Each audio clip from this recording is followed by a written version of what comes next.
Hello, welcome to Mending Threads. This is your safe place and your stronghold for whole body wellness. We're a transformation series looking at every situation in life from mind, body, spirit. And today we have a topic that many people may not want to speak of, may not want to talk about, but we all live it. And we're getting ready to experience a topic that's called grief and transformation. And we're going to be looking at it from a different point of view. We're going to look at it how to manage going through this cycle. And we have with us this morning, because this is a topic during the holidays that's going to be ever more present. Even if we do not want to think about it, it will be there. So we have with us this morning Pastor Laverne West from Unspoken Ministries and Women's Resource Center Imani Faith Health Initiative Program Director. And so let's bring on and welcome Pastor Laverne West. Good Good, morning. It's morning. We're saying morning, but it's really afternoon. good morning. How are you this morning? Right. So good morning. So Good. I wanted to welcome you to Imani Faith Health Initiative, but Mending Threads, which is a way of looking at everything from a transformational mind, body, spirit perspective. And I Yes. wanted to know, I know that you in your pastoring with Unspoken Ministries and the Women's Resource Center, I know you've taken on a specialty of looking at coming together and transforming lives involving relationships and grief and loss.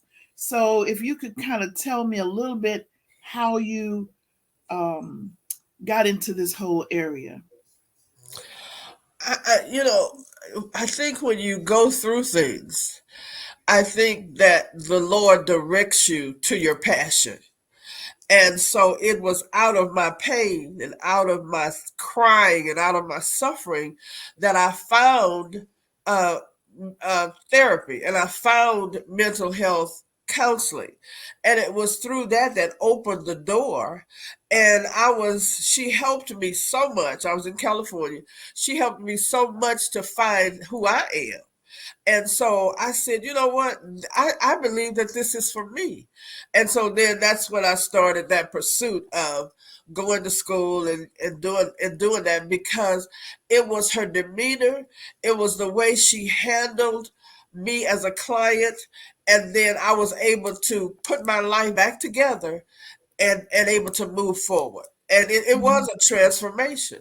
Right. And sometimes people think that it's just sort of automatic and they don't see the process that Right, you really have to go through. right. So I do know that this time of year, I even have more people calling me and feel having frequent periods of depression. And some of them can't get out of bed and some of them can't work, concentrate because they're recalling some things. And so I wanted to talk about the importance of that topic. So maybe before we get started, you could help by looking at how would we look at what is grief? What is this from your perspective? Well, when I'm dealing with my clients and in the group session that I have, I ask them, where did they learn about grief? Where did you first learn to grieve? And a lot of times they say their parents, and sometimes they don't even know how. But grief is an experience. It is part of life, and it's something that we have to keep moving through it. In other words, you got to cry, you got to do what you have to do in order to move through that process. Because if you don't move through it, you become stuck in one of those phases of grief, and then now you go into complicated grief. So, and we all grieve differently. There's not anything set in stone to say how long you're going to grieve, how it's going to affect you. But when you really begin to ask people, how did you learn how to grieve? Where did you learn how to grieve? And usually they come back to me, and they really have to think for a minute, because it really goes back to your upbringing. It goes back to your past. Mm-hmm. For me, I was a little girl and they took me to every funeral in the world. I mean, I was like 7 years old and they drugged me everywhere. So I was totally afraid of death, just completely afraid of it until I worked at a funeral home. And then Hmm. it all changed. Right. Because then you saw I saw. that the person, the spirit, the self, the real person really Yes. wasn't there. No. That was just something that was left behind. Right. Uh-huh. Right, Uh-huh. right, right. Mm-hmm. And Mm-hmm. I was brought up in a Judeo-Christian home, and so one of the things is that, we believe in Jesus. We believe that we don't die. We just go to sleep. And I have the scripture here. It is 2 Corinthians 5:6. It says, "We are confident, yes, well pleased, rather to be absent from the body and to be present with the Lord." So I was taught that when my body is gone, I'm present with the Lord, and so that's how we were able to navigate through the death, because you really with God. So, and then the scripture, when you go on through the scripture, it gives you that confidence to let you know that you will see your loved ones again, that all is not lost. Mm-hmm. Mm-hmm. Mhm. And that's a good way of thinking about it, even in terms of transformation, Right, because it helps you to go through the different thoughts, the thinking of it, right, different layers of thinking, seeing, observing, and feeling, and all of that. So that's right, really good. So we need right, to can that. We need to put some parentheses around it and right, repeat it. right. So some of the things that I wanted to do is to look at. So I do know that you once talked about different stages of grief, and I know culture. You mentioned in culture, so I know culture, where we come from, what we talk, helps us helps us to understand, but also helps us to navigate. It's telling us messages. What you're saying, like working in a funeral home, blah blah blah, helping us with messages to go through those stages. Right. So you mentioned stages. So how many stages? What kind of stages do we have? Well, there are really 6 stages of grief, but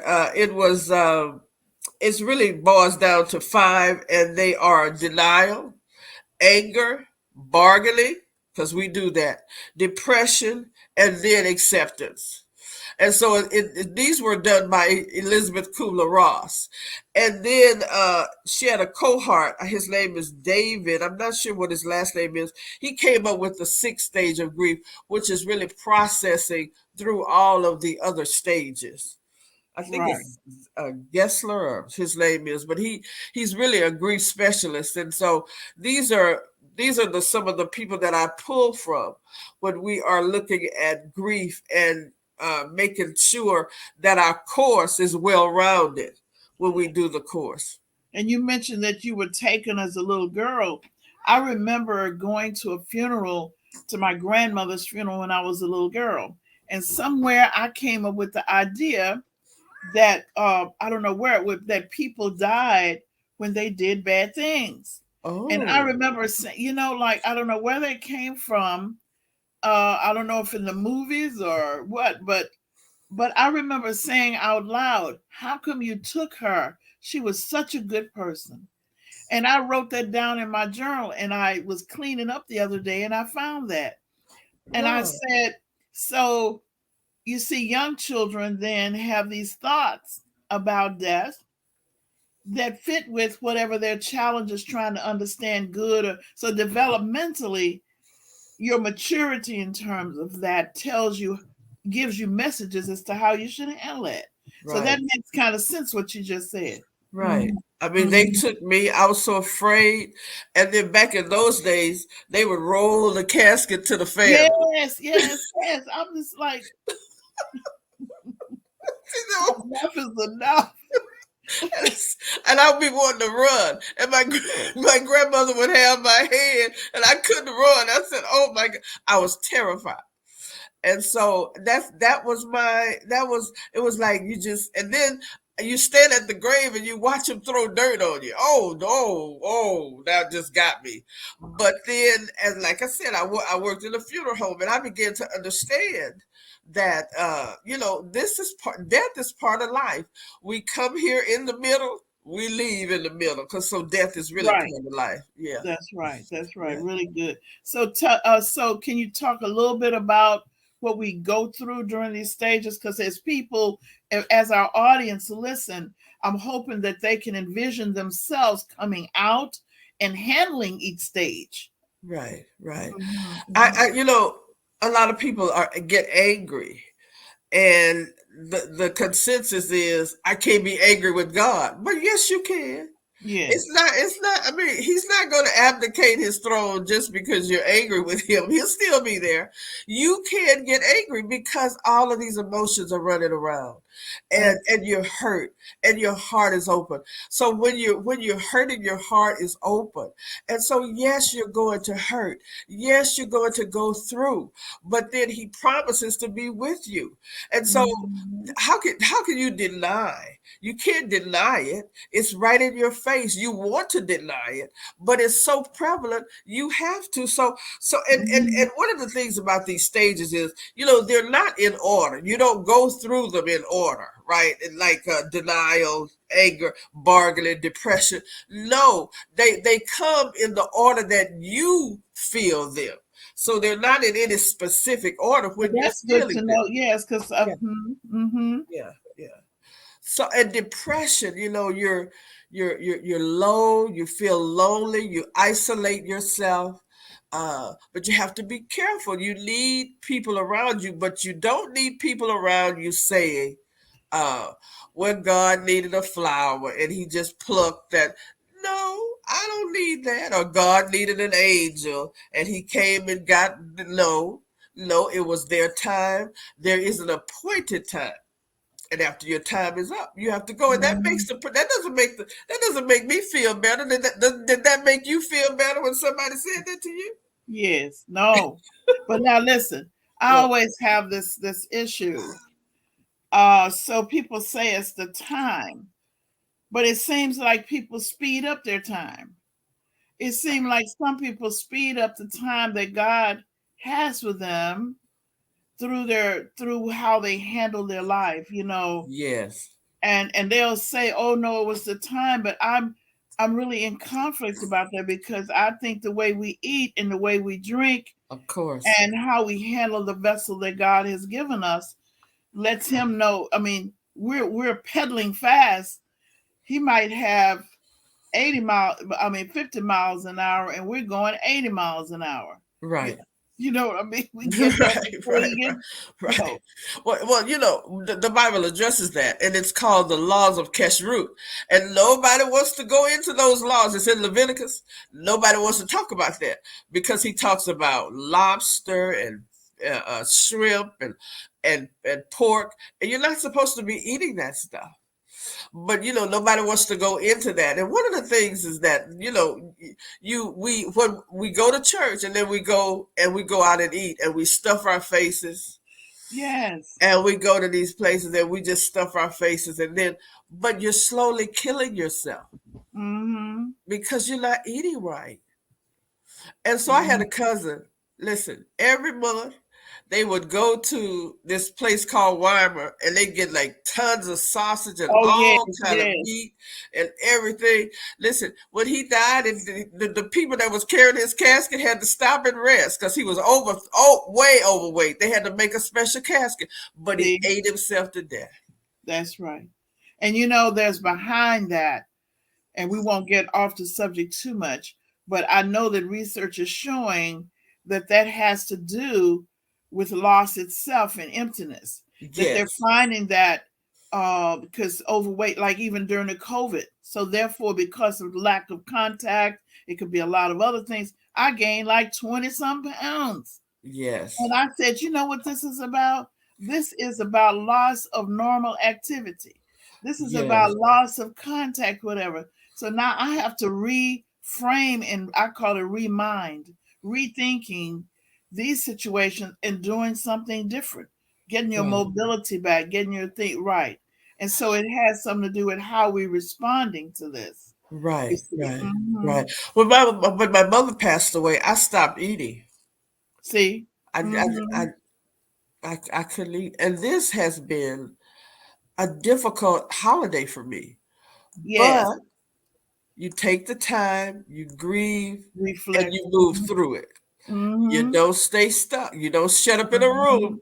Yes, and stay stuck in that. You have to move through that. And in moving through it, you come to that place of transition. that's right. I Mhm. remember my mother, and I shared this before with someone, how my mother was when her mother died, which was my grandmother during that period. And I was just a young person. So I was cooking, trying to do the holiday dinner and all of that. And she was in the bed moaning over her mother, which she had, but this had been, I think my grandmother had been deceased for maybe like 4 or 5 years. Uh, Okay.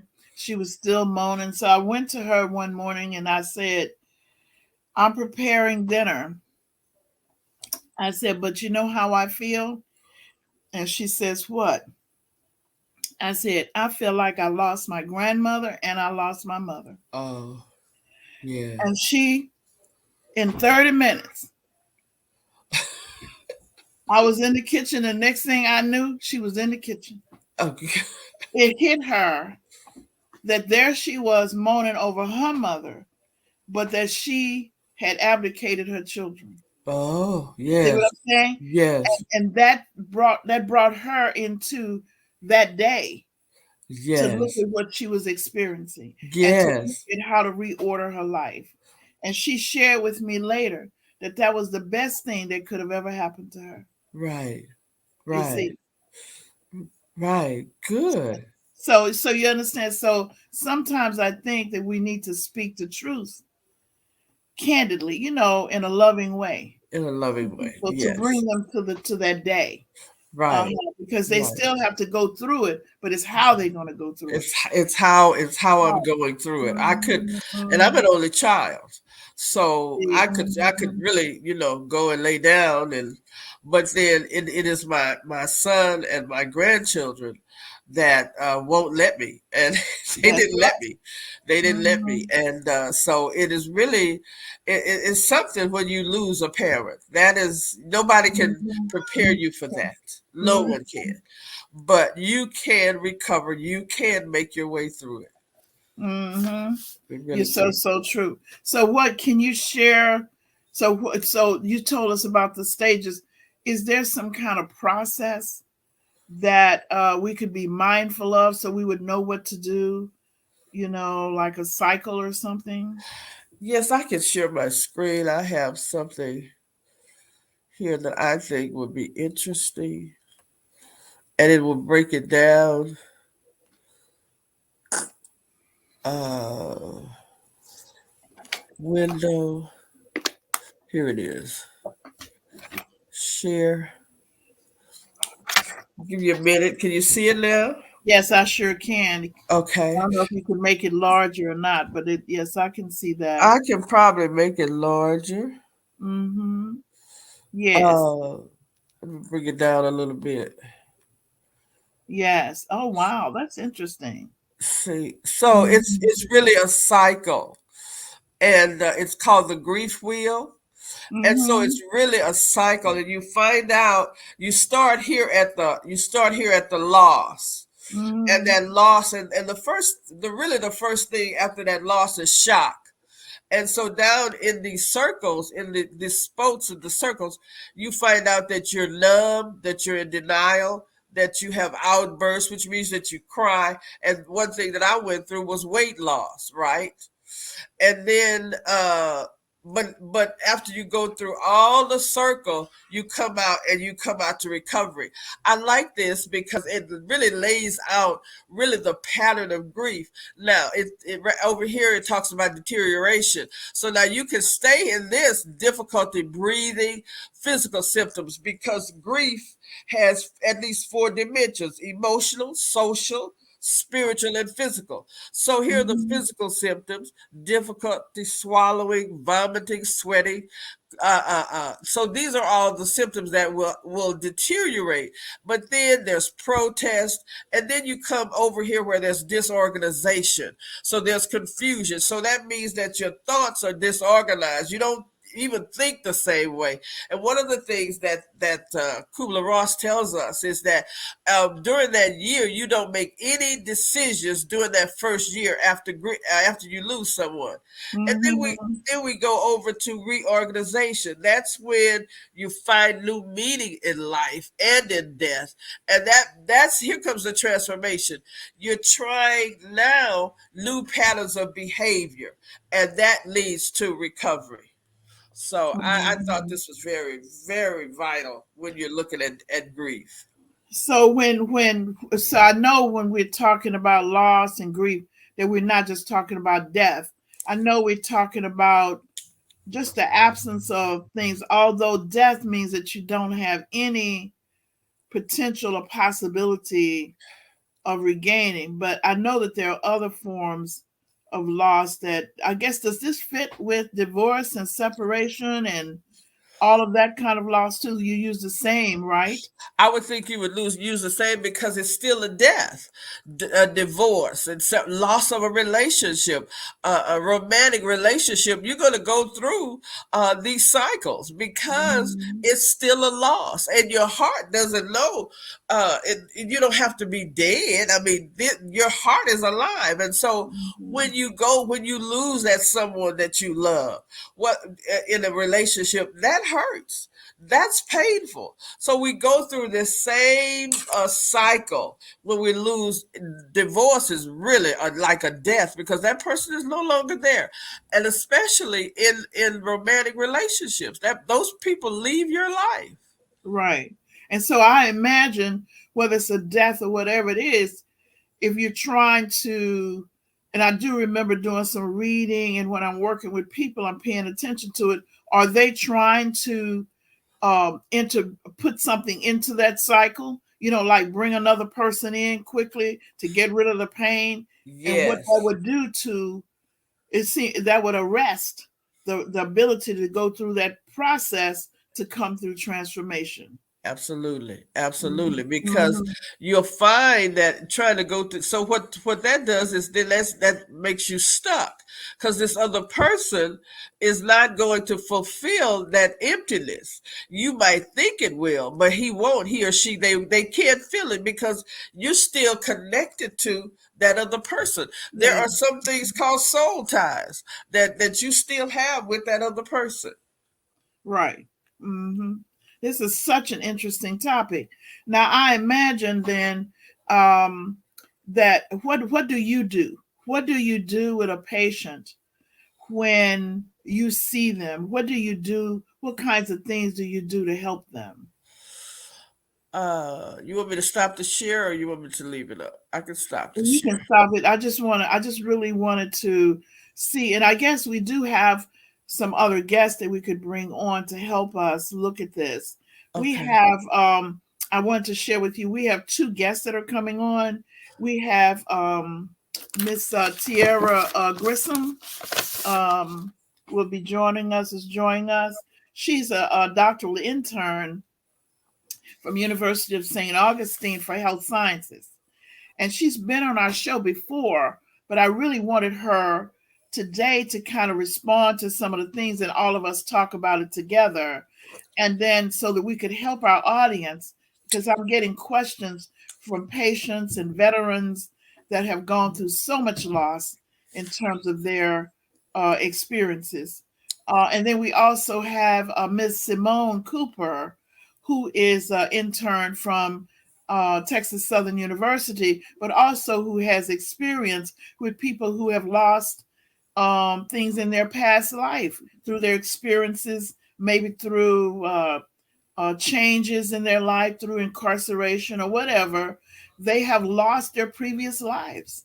And many times we'll see depression and going through grief as to how they reacclaim their new experiences or whatever. But so I just wanted us to kind of talk about what we have experienced and what does it look like. So as you were talking about the wheel of the cycle, I was really thinking of all these different aspects of life. So we were talking about Leviticus and how it affects the body and those things. So Miss Tiara, can you share what were you thinking when she was talking about that? Yeah, so with the world of occupational therapy, we look at the body as a whole, so we take a holistic approach.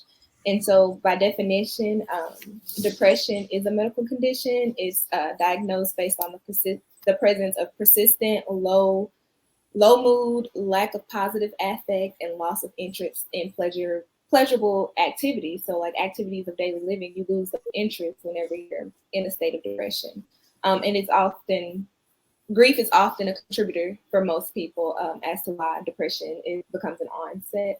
So, from like occupational therapy world, one intervention that we look at is the cognitive behavioral therapy, and so it's kind of like retrain your brain in a sense. And so, with the wheel, my personal doctoral project was on the wellness wheel, which is the 8 elements of wellness. So this was something that I looked at and how like depression affects it, how anxiety affects it, and different things, how it affects our 8 elements of wellness. And so this is very on point with my topic as well. So it's something to it's still being looked at on a deeper level. I'm on the surface level, but it's still being researched on a deeper level, and I feel like it's very important to continue this research so that we can help those who are in need of not just occupational therapy services, but counseling services and other services that are offered to them that they may not know about.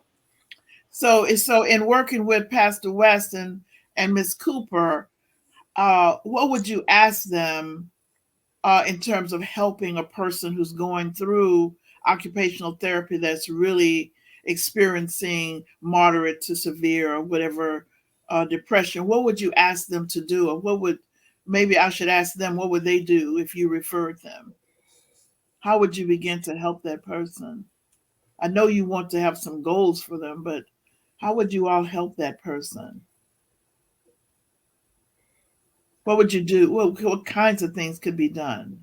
I guess from an OT perspective, goals is definitely number one. Like we want to work together to have create collaborative goals. So whatever is your top priority in life, we look at the occupation of life. Like, Mhm. if you have a goal to sleep better, we can we can create a goal and we can use the cognitive behavioral approach. And so instead of you going into your bedroom during the day, stay away from your bedroom. Make your bedroom a place that you only go when it's time to sleep. So you retrain your brain. When I enter this room, when Mhm. I lay into my bed, I go to sleep. So avoid the bed, avoid going into your room and go into other places of your house so that you don't get stuck in the bed all day. And, that just becomes like a safe haven for me to just sit in bed and eat all day. And so that's like one of our approaches with the cognitive behavioral therapy. We try to Mhm. retrain the brain so that it connects. When I enter this room, it's to sleep, so that we can kind of work on sleep retention, because sleep is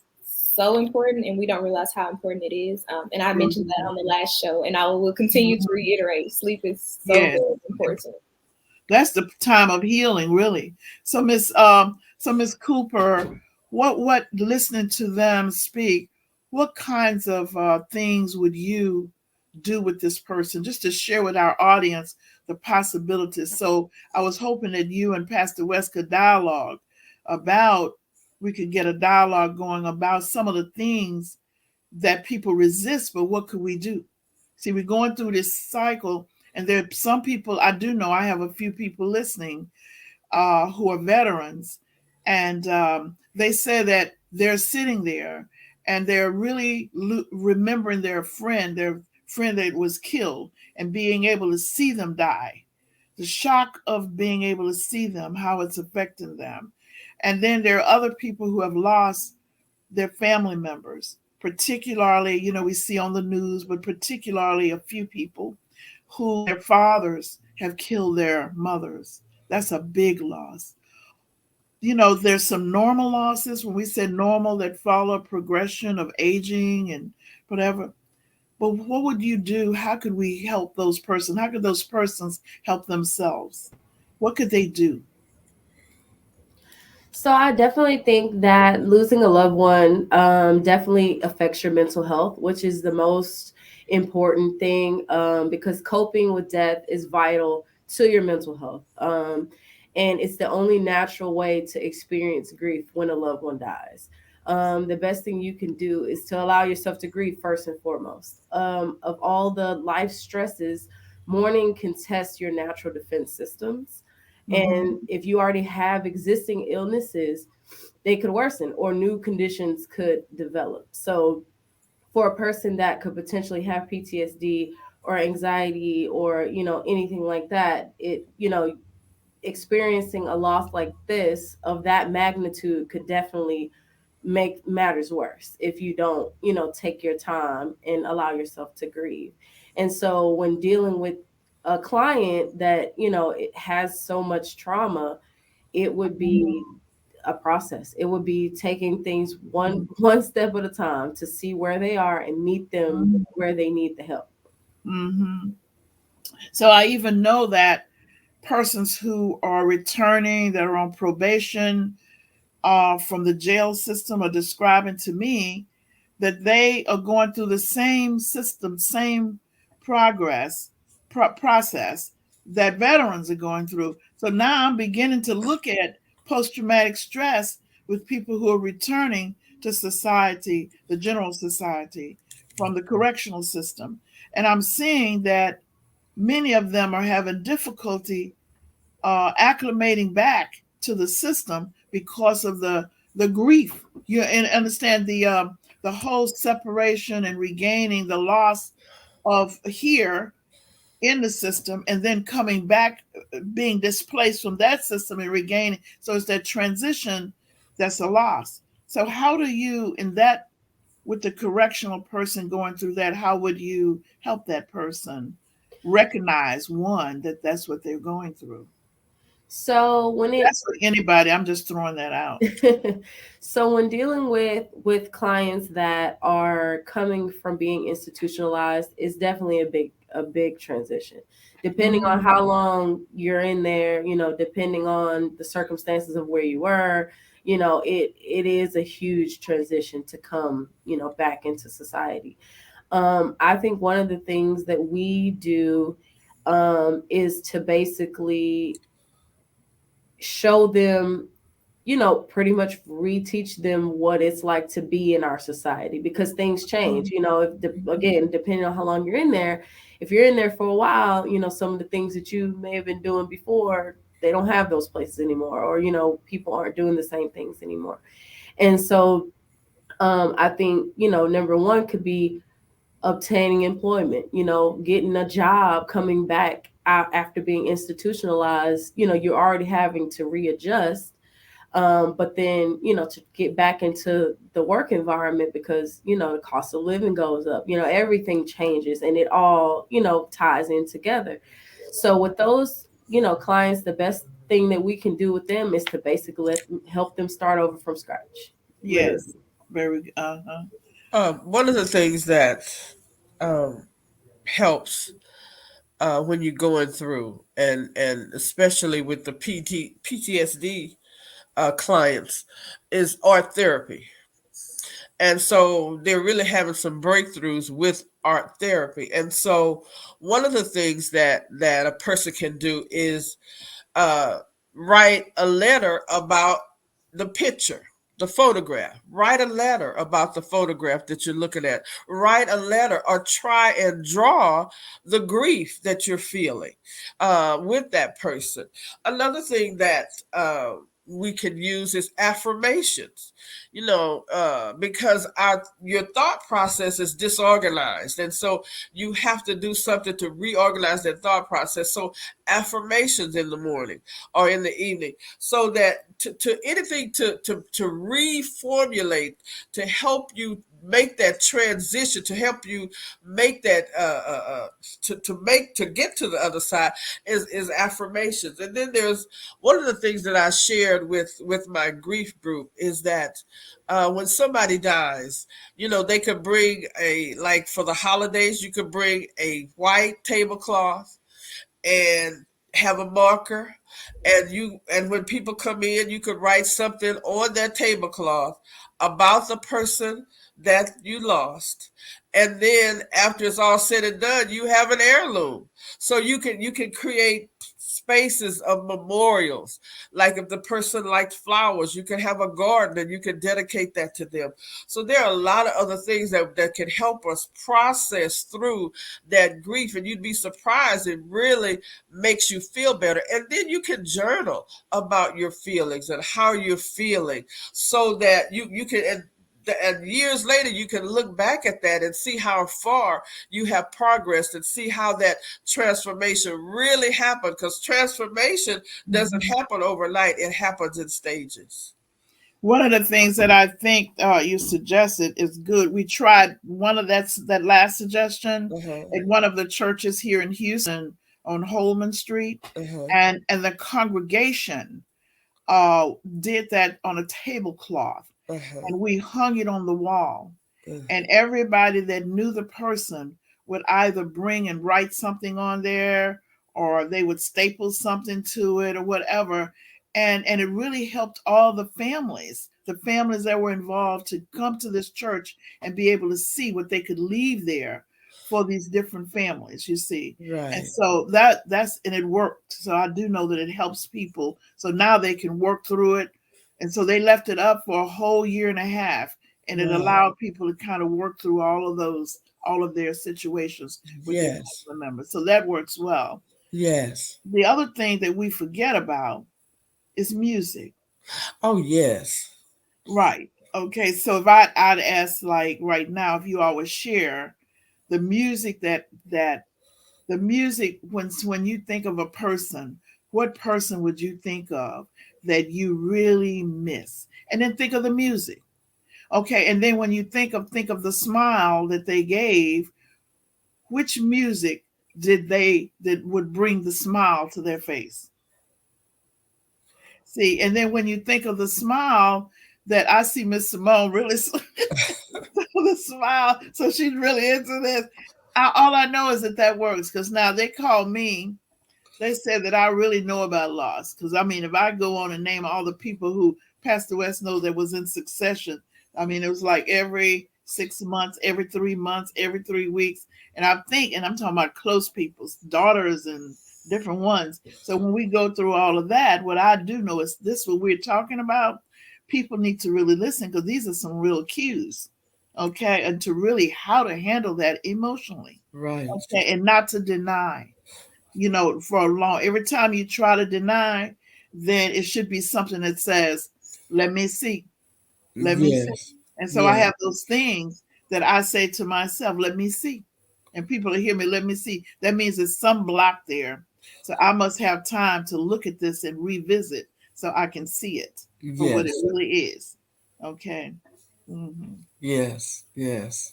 So I really wanted to know the music that brings a smile to your face. I like jazz. I like smooth jazz. And so what it does, it calms me down. And then you start thinking about the music, and then you're into the music, and the grief kind of like fades away because the music Yeah. takes its place. Yeah.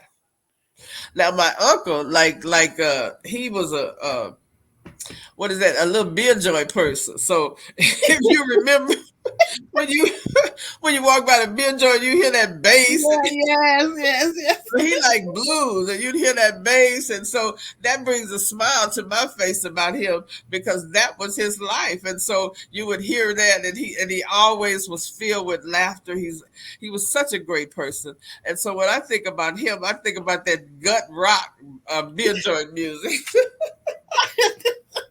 Now in a few years, people are not going to even know what a visual music is. That's I true. give it about 10 more years, they won't even know what that is. But I That's even true. have some visual images about these people moving in the visual. We used to peep through the windows to try to see what do they do up in there.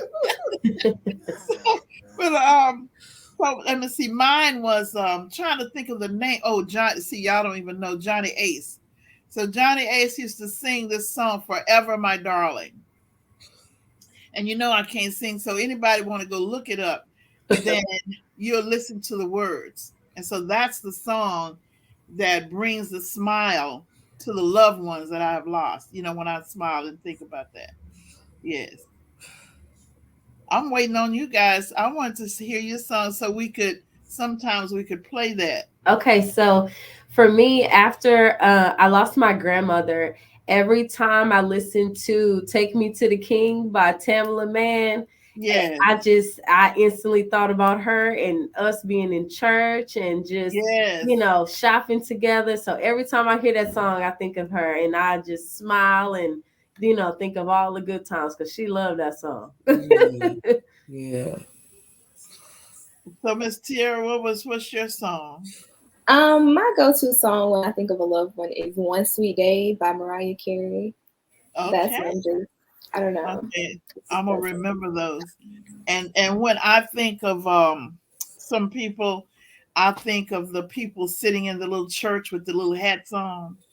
And they had these little fans and they just be fanning, honey, and fanning. So one of the things that I think about the little grandmothers and great grandmothers and whatever, that's the image that I have of them.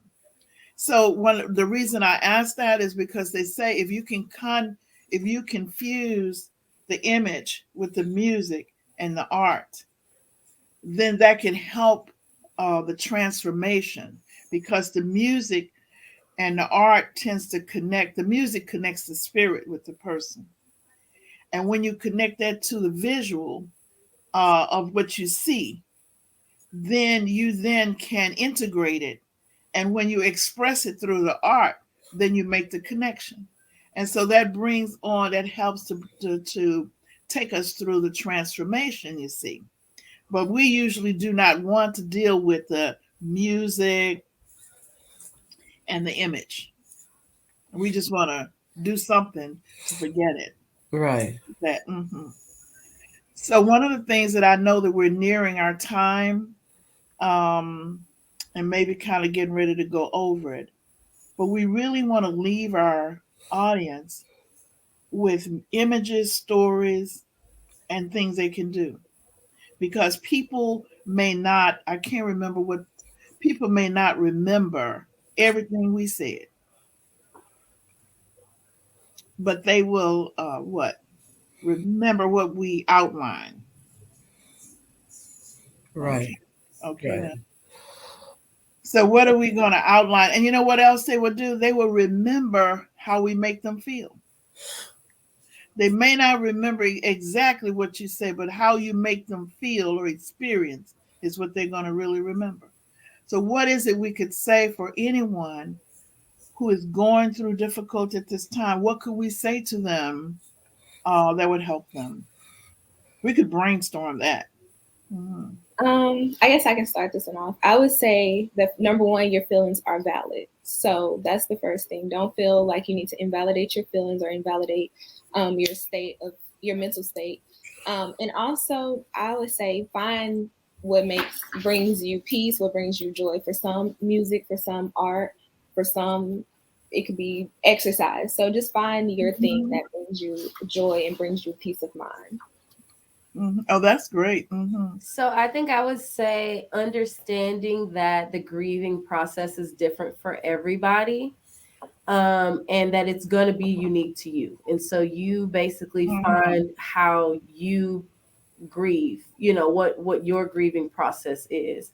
And I think, it's important that you support yourself emotionally, allow yourself to grieve, allow yourself to do every step of the grief process. Don't rush, don't let people fill your mind with myths of, well, it'll be okay, or they're with the Lord now. I mean, that sounds good, but when you're grieving, that's not what you need.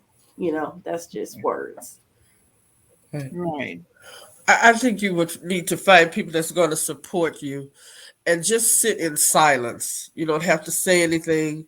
Just sit there in silence with you while you go through this process because sometimes you just need that person to be there.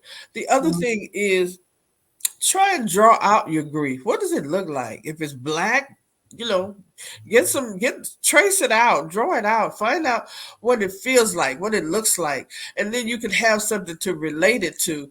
And the other thing I would say is for children, because children grieve as well. And so I have this little exercise that you get a little jar, you put some soap in it, you put some glycerin in it, and you put some food color in it, and you put sprinkles in it, and shake it up, and let the kids shake it up.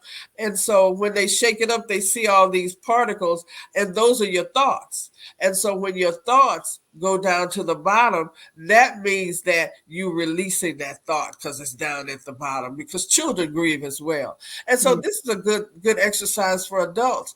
Let your thoughts go and release that, and don't stay stuck in that one position. right. Mhm. So I wanted to, oh, that's all of those are so great. I hope our audience really taking note of that. And if you're in the front of I read something the other day, but I've experienced this and I did this.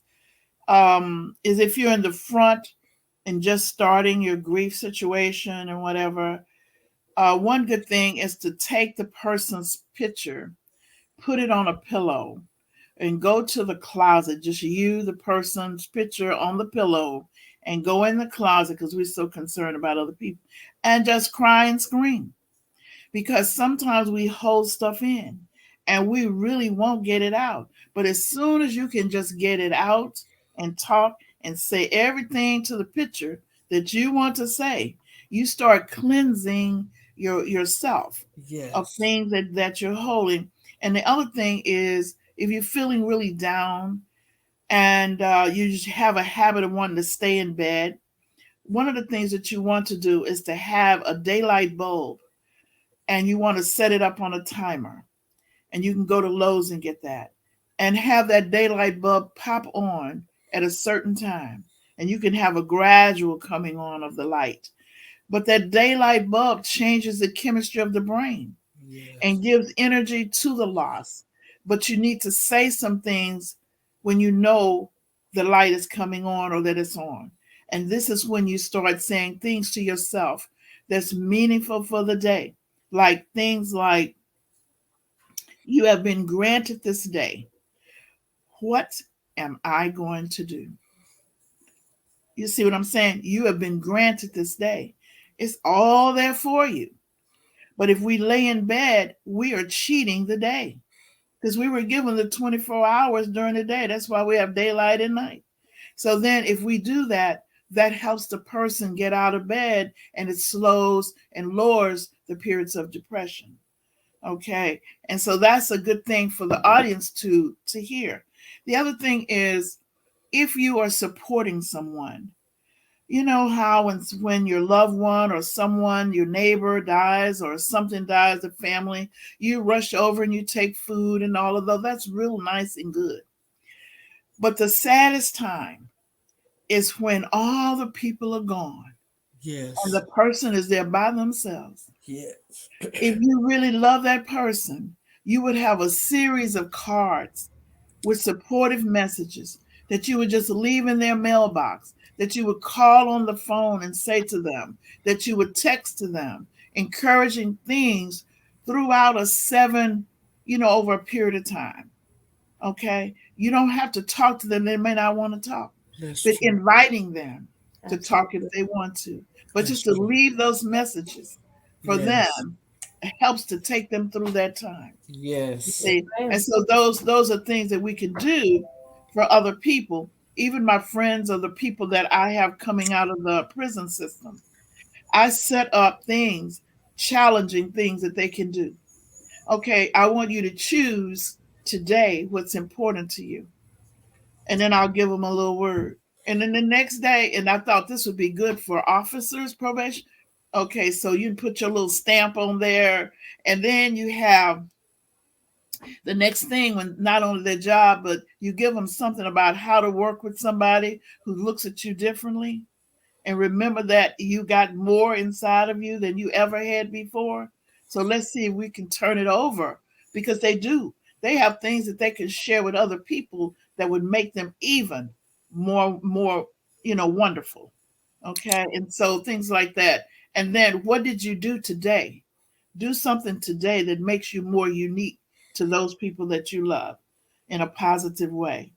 Like do something to help someone else. And then the next thing, find a joy today. Find a hobby, a joy. What's your joy today?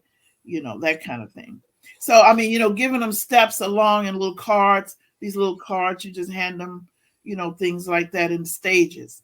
And it helps a person transform and go through transitions. So, those are just some things that I know that helped me and helped other people. But I'm sure we can come up with a whole lot. But I just wanted the audience to hear all the things that you have given them today. So I want to say thank you, Pastor Laverne West of Unspoken Ministries and the Women's Resource Center Imani Faith Health Initiative, and Miss Simone Cooper. Thank you so much for being here and filling in for us. From she's an intern with Texas Southern University, my alma mater. Um, and also experienced in probation, correction, and etc. So I want to thank her. She has many other attributes, might I say. So I would like to thank both of you for being here. Well, thank you so Renew. much. Thank Okay. you. Okay. Thank you. You're quite welcome. Thank you. Renew beliefs, rebuild faith, and reconnect families and communities. For it is not the circumstances we meet, it is the manner in which we respond that brings happiness, health, and success. I do want to say please go to our website, wrc-houston.com. Please go on, register for our next mental health coaching class, which is coming up toward the end. Your registration will need to be in January, the end of January, and we'll look forward to seeing that. And also, listen, we provide a Saturday wellness clinic. So those of us who are overweight, we must be there. If you're looking to get legal information, be there. If you want to bring your family together around fun and also information, be there. We have every Saturday, 11:30 to 12:30. There's no reason. You can have brunch with your family. The program was designed to bring families, reconnect families after a busy week together, to bring information. And remember, knowledge is power. To bring knowledge in terms of what you can do, whether we're getting ready to start our gardens and our health ministries and things like that. So please be there at 11:30. If you're interested, all you have to do is to go and leave us a message at wrc-houston.com. But more importantly, you can call and text me at 281-381-2276. 281-381-2276. You can email us, but we want you to be there. All we need is your email address and you're in. Okay, then? So I'll see you next week, same time, same place, same station. Thank you and have a good week.